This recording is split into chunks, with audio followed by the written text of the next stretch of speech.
Hey everyone, this is Renault, and this is going to be different from my typical Spelunky run-throughs or whatever, because this is going to be my first video on drama. Dun dun dun. Well, and it's primarily based on some information that was sent to me regarding schemes and scams.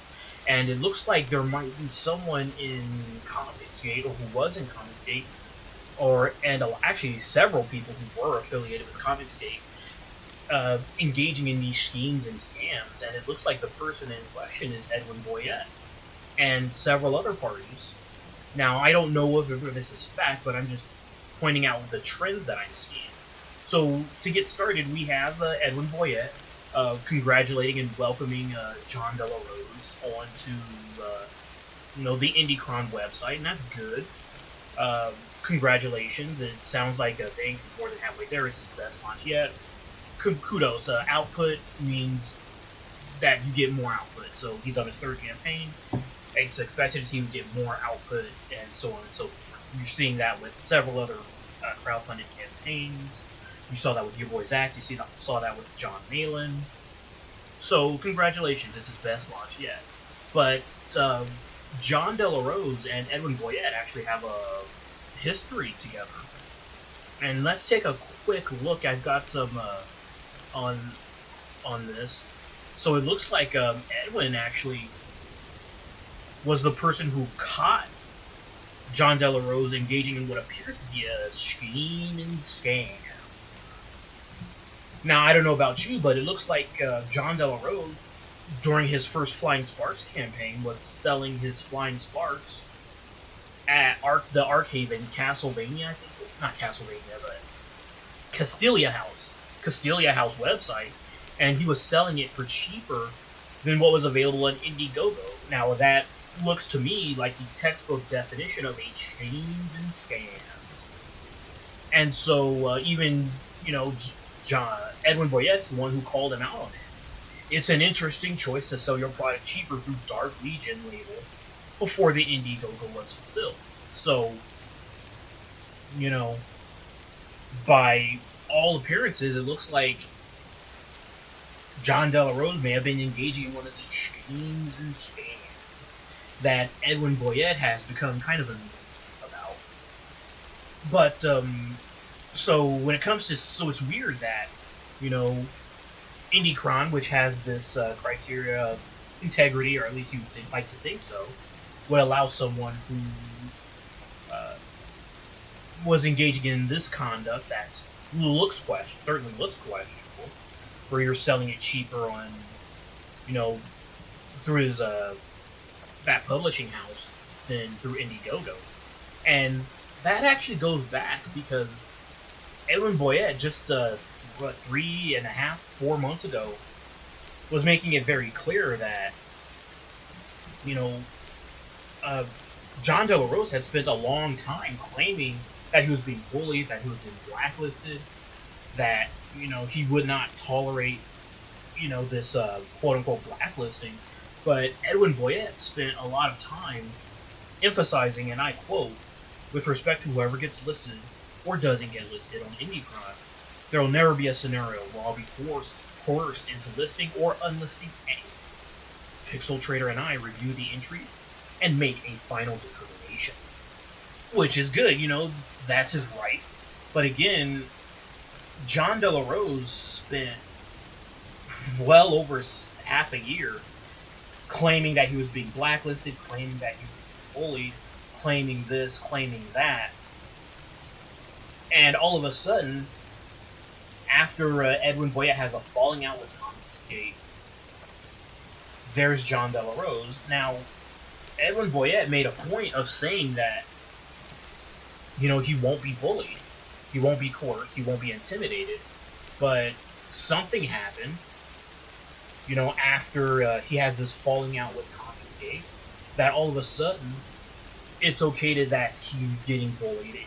All of a sudden, it's okay that he's being coerced, or whatever backroom schemes and scams may have taken place with Edwin Boyette, and all of a sudden, he's willing to list this campaign where Again, as we saw earlier, this certainly does look like a schemes and scams, and something that Edwin Boyette was previously decrying. So it's very unusual. Now, regarding that falling out Edwin Boyette had with Comicsgate, there was a lot of what I would just pretty safely say was dirty pool, where a lot of individuals were, for some reason, claiming that Comicsgate is anti-Christian. And I believe there was a poll that showed that approximately 60% of people who are affiliated with Comicsgate identify as Christian, or at least theistic, certainly theistic. But it was something like well over 50%. So while Edwin Boyette was having this falling out, there was all of a sudden this weird and very bizarre fervor about Comicsgate is anti-Christian. I wish I had some screenshots for that. And so all of a sudden, Edwin had this change in heart and this change in faith, change in belief about, not being coerced or bullied. And so he spent almost, was it 2 months,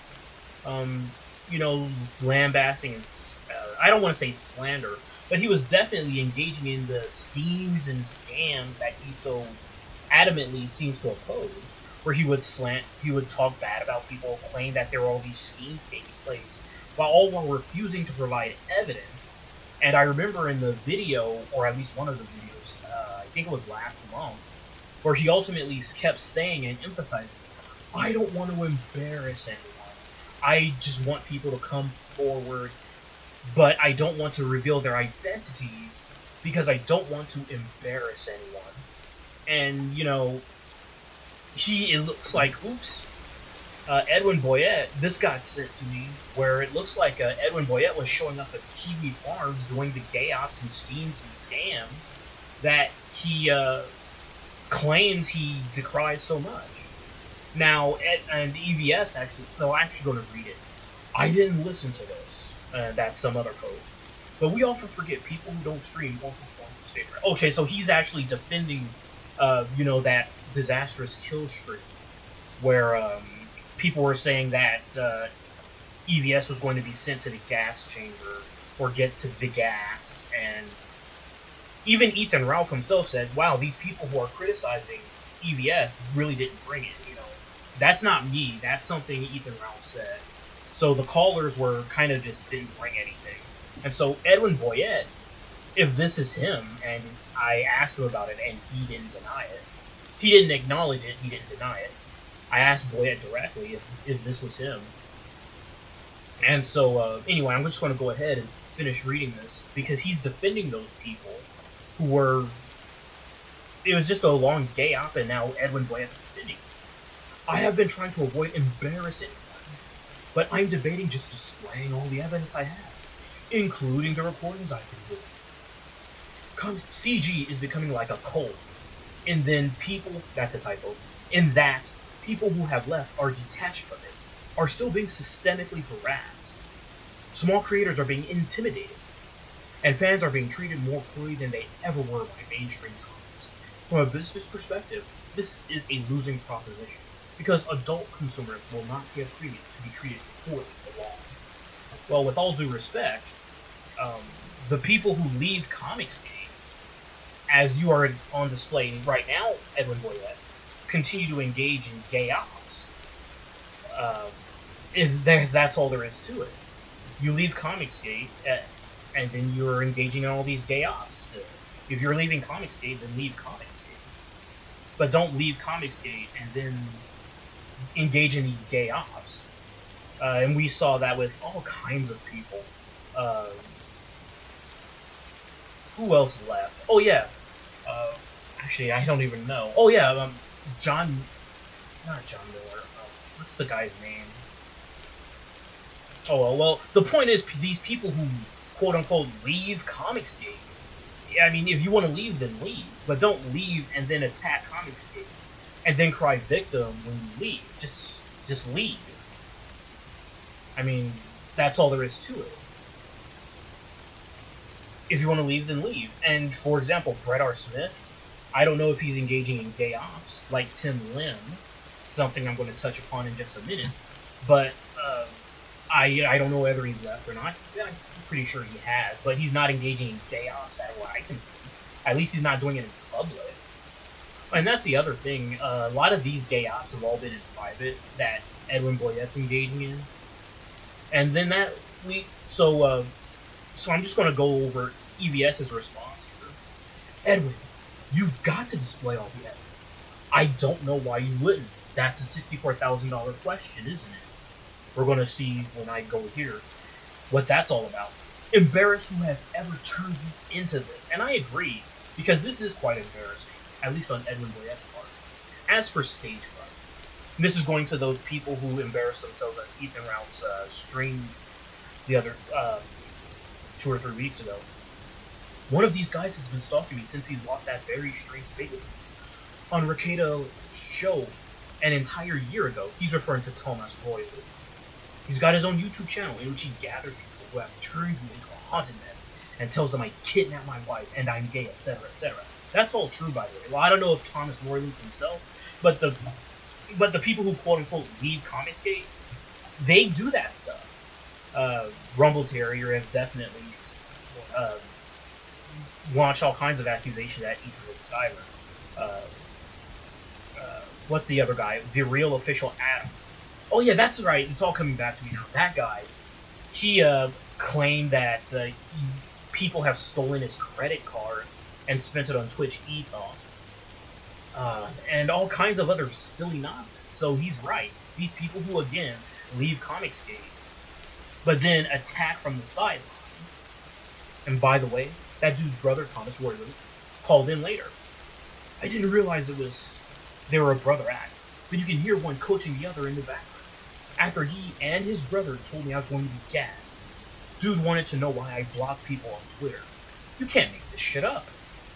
These guys aren't intimidated fans. Most of them had received the narrative that I was trying to call Doug to me homophobic, to get him to say homophobic things and get himself fired, and wanted to yell at me about that. The rest had various other conspiracy theories about me that sounded good in their HUD boxes, but fucking stupid when spoken aloud to an audience. Which is again true. Even Ethan Ralph said so. It was kind of, they didn't bring their game. Again, going back to what Ethan says here, you should probably listen to the show. They didn't have stage fright. They're autistic, and they're being assholes. All of this being said, this is the internet, and these are customers. Well, not. I would disagree with EBS here. If they wanted to clown, cherry, and war campaign on one another, other pros or me, that's the internet, Edwin. I guess we need to wear helmets, or stay off the internet. Please, find it and you display all the evidence you have, and do it promptly. You're contributing to this by alluding darkly to factual material that would make all of this clear to everyone. I'm sitting on it. Imaginations run wild. You do the same, sir.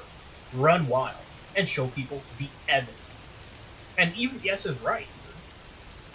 Edwin Boyette spent almost, 2 months engaging in schemes and scams while just trolling.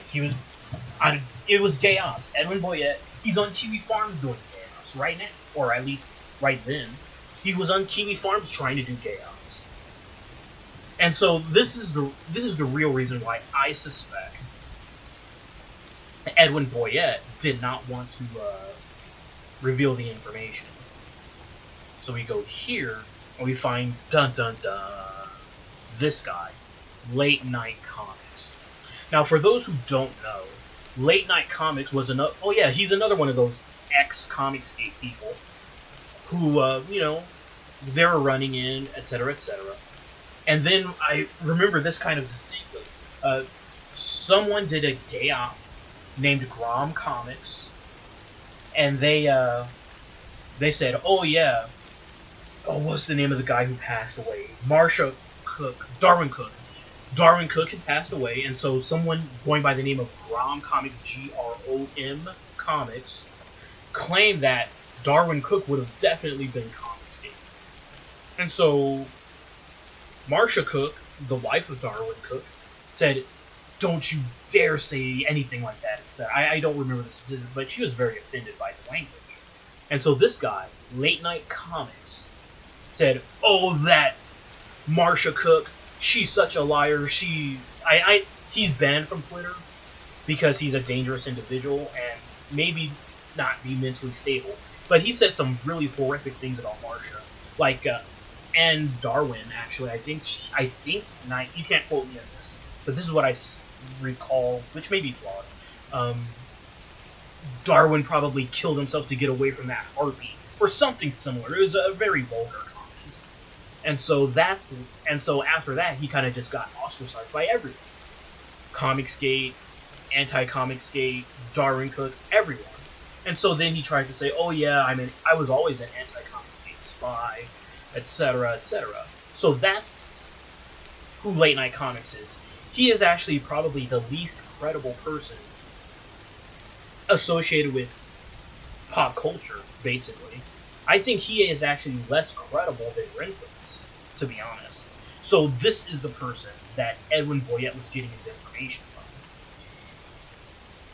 Late Night Comics. This guy, the guy who was coordinating with Tim Lim to do that glove incident. And speaking of that glove incident, I did mention I was going to come back to that. Edwin Boyette tries to say, "Oh, that Tim Lim and his glove. He was just being silly and trying to really..." Edwin Boyette was actually being very dismissive of what Tim Lim was doing. Tim Lim was trying to destroy someone's livelihood. And I'm going to repeat that.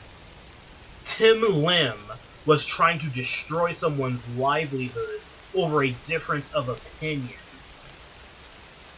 And Edwin Boyette, just like how he was defending all those people on the kill stream with Ethan Ralph, is defending Tim Lim by saying, "Oh, he did this silly thing." It wasn't a silly thing, Edwin. He was trying to destroy someone's livelihood over a difference of opinion, repeating it for a third time. And that's not all. He also tried to state that ambush a year and 2 months ago, where a bunch of people showed up on the live stream. That was all coordinated by Tim Lim. And then, of course, the sabotaging of Cash Grab, Tim Lim. So Edwin, he's coordinating with all these people who have no credibility. He's running apologetics for people who destroy people's livelihoods, or at least try to destroy livelihoods.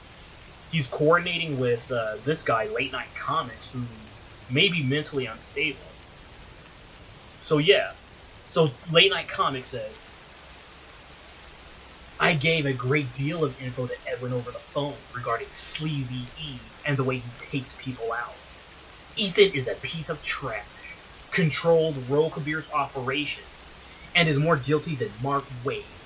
When Ethan goes to prison for racketeering, internet crimes, and CP, think about that, CP, he's accusing EBS of going to prison for CP, and we know what CP is, with his boys Dave Sim and the rest of the whatever crowd. I'm just glad Edwin is finally talking about it. The Van Sciver sickness has to stop. As for why Ethan did all this FEA bullshit, he's a phony, fake mother effer, and I don't like him." So there you go. Edwin Boyette claims he can't reveal all the information. He claims he can't release who was the source of his information because he doesn't want to embarrass anyone. The only person who would have been embarrassed was Edwin Boyette, because he's been associated with this guy, Late Night Comics, and very likely Tim Lim, the guy who tries to destroy people's livelihoods over a difference of opinion. Oh, and by the way, that reminds me, I believe Late Night Comics said that the Bright Risers are in a abusive relationship with each other, and that Mitch tried to rape Betty. I believe that was also something Late Night Comics said. So again, looks like all of this goes back to Indie Prom.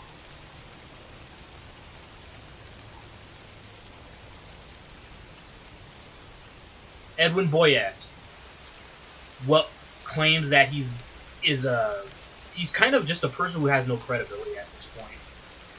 He says he doesn't want to embarrass people. It turns out the only person who would have been embarrassed by revealing the source would have been himself.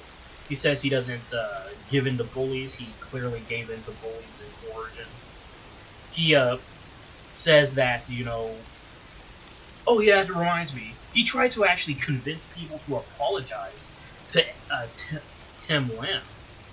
The guy who tries to destroy people's livelihoods over a difference of opinion. And that he wants to all do it to protect IndieCon. Well, last time I checked Edwin Boyette, Doug TenNapel, another guy who brags about his faith like you do, said that he was going to try and destroy and burn IndieCon to the ground. So, again, for someone who acts like they're very concerned about, schemes and scams, not embarrassing people, protecting IndieCon, you certainly didn't have anything to say about protecting IndieCon when Doug TenNapel was saying he was going to burn IndieCon to the ground. You don't seem to be all that about protecting IndieCon when the conduct you've been engaged in. It's very hypocritical, quite honestly. And nobody knows more about schemes and scams than apparently Edwin Boyette. He's been in the thick of it for the past 2 or 3 months. So anyway, I just had to. This information was just sent to me. I didn't generate these archives. And like I said, I had to base some of this stuff off of memory because, I didn't get all the archive stuff. So that's. Oh, and by the way, I do want to congratulate you, John Delarose, on getting your way. Persistence, I guess. Congratulations on bullying your way into IndieCon, despite what appears to be engaging in schemes and scams. Anyway, that's it. I had to get that off my chest after I got that stuff sent to me, and I hope everyone enjoys the rest of the evening. Bye-bye.